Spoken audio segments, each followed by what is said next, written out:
The spacecraft was a long way from home. I thought it might be a good idea, just after Saturn, to have them take one last glance homeward. From Saturn, the Earth would appear too small for Voyager to make out any detail. Our planet would be just a point of light, a lonely pixel, hardly distinguishable from the many other points of light Voyager would see, nearby planets, far-off suns. But precisely because of the obscurity of our world thus revealed, such a picture might be worth having. It had been well understood by the scientists and philosophers of classical antiquity that the Earth was a mere point in a vast, encompassing cosmos. But no one had ever seen it as such. Here was our first chance, and perhaps also our last, for decades to come. So, here they are. A mosaic of squares laid down on top of the planets, and a background smattering of more distant stars. Because of the reflection of sunlight off the spacecraft, the Earth seems to be sitting in a beam of light, as if there was some special significance to this small world. But it's just an accident of geometry and optics. There is no sign of humans in this picture. Not our reworking of the Earth's surface, not our machines, not ourselves.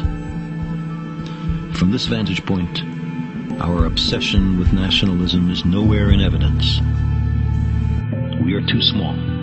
On the scale of worlds, humans are inconsequential, a thin film of life on an obscure and solitary lump of rock and metal.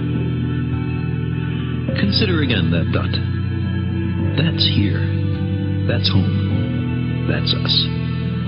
On it, everyone you love, everyone you know, everyone you ever heard of, every human being who ever was, lived out their lives.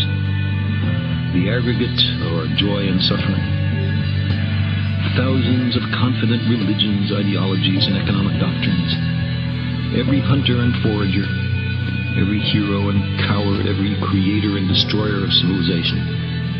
Every king and peasant, every young couple in love, every mother and father, hopeful child, inventor and explorer, every teacher of morals, every corrupt politician, every supreme leader, every superstar, every saint and sinner in the history of our species lived there, on a mote of dust, suspended in a sunbeam.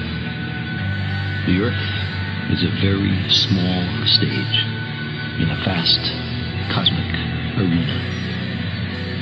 Think of the endless cruelties visited by the inhabitants of one corner of this pixel on the scarcely distinguishable inhabitants of some other corner. How frequent their misunderstandings, how eager they are to kill one another, how fervent their hatreds.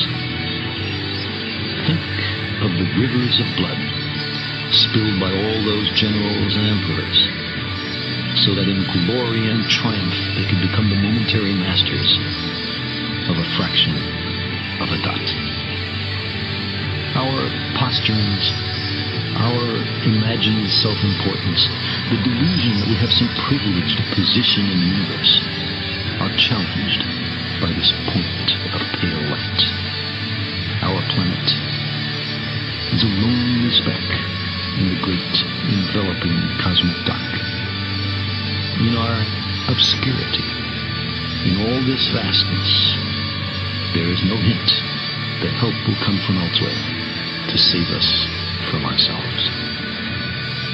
Like it or not, for the moment, the Earth is where we make our stand. It has been said that astronomy is a humbling and character-building experience. There is perhaps no better demonstration of the folly of human conceits than this distant image of our tiny world. It underscores our responsibility to deal more kindly with one another and to preserve and cherish the only home we've ever known.